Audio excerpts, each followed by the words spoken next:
As part of my intentional effort to maximize how long I can continue cycling as seasons transition from summer to winter, my goal this week was to simply restore lost momentum from the week before. So here's the story. Last week, a hurricane came up the East Coast and affected my area with rain every day for the entire week. Now, I did manage to get some riding in, mostly wet rides, but for the most part, it was a big setback. And on top of that, it picked up a mild head cold, and I had to fight through that along with the bad weather. So that explains my goal for this week to restore lost momentum. So my plan for the week was simple.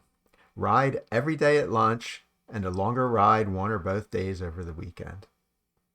And Monday actually went pretty well with a short, fast ride over lunch. But things got busy on Tuesday and worsened on Wednesday and Thursday at work. Fortunately, I had planned a vacation day on Friday, so I was all set to recoup the losses of the previous days. But when I awoke on Friday morning, I was in slow motion, probably because I was still tired from the preceding busy work days.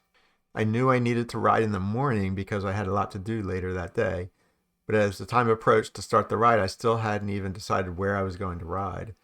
But I did know that it was going to be an easygoing ride, and I planned to explore some new roads. So I thought, why don't I just stop thinking about it and just go get in the car and decide where I'm going to go and just go do it. So I loaded my bike into the car, I sat down, and I thought, I know where I'm going to go. I had ridden in a new area a couple weeks before, and a rider had passed me. And I talked to him for a few minutes, and then he peeled off to the left. And as I was riding, probably about, 25 minutes later, he passed me again. So that means he found me somehow. And I was interested in finding out how he did that. I wanted to find that road that he peeled off onto. So that was going to be my goal. Find that road. Learning by doing. That's kind of a interesting thought, right? So you do have to do preparation before you do things. You have to get ready, you have to understand what you're doing, but don't spend too much time. Get what you need, learn what you need to get started, come up with a good plan and an approach, kind of essentially design things out. But get started as soon as you can, because you're never going to generate any kind of output, no value, if you don't actually do it. So I've been sitting around this morning thinking about my bike ride, pondering where I might go, thinking about building a route. I've got so many routes already in Strava, it doesn't even matter. So I just said, hey, stop thinking about it and go do it. All right, so I had 3 goals. One was to have a nice, easy ride. Well, there's a lot of climbing going on, and I kind of like it. Number 2, find that road I was looking for, and I'm still on it. And it turned out that it was climbing and climbing and more climbing. And I just got to what I think is the summit. I thought I was there like 400 feet of elevation earlier, but I was not.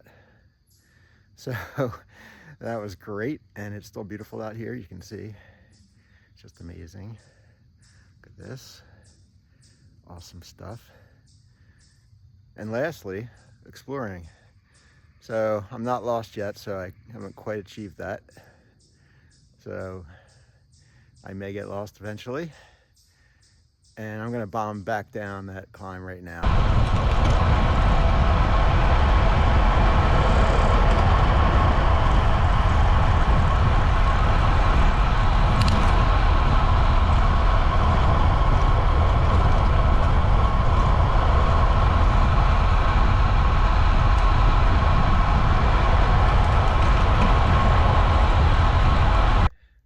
Okay, I finished the ride. So I ended up doing about 30 miles, got about 2,000 feet of elevation gain, and averaged about 14 miles per hour, which is, not a great average speed, but that was not my plan anyway, to try to have a high average speed. Actually, I started out thinking, okay, this is a recovery type ride. I just want to get back into it. I haven't ridden much, really intensely throughout the week. So I planned to ride slow, take it easy. Then I kind of intended to have a low average speed. I also had a goal of doing some exploring, which I absolutely did. I got lost, which was perfect. um, really saw some great stuff and enjoyed it. And there was a road that I wanted to check out the last time I was up in this area, and I did, and it turned out to be a really great climb.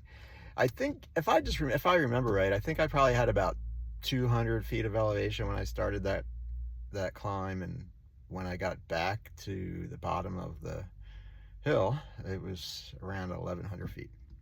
So that turned out to be a really good choice to go up there.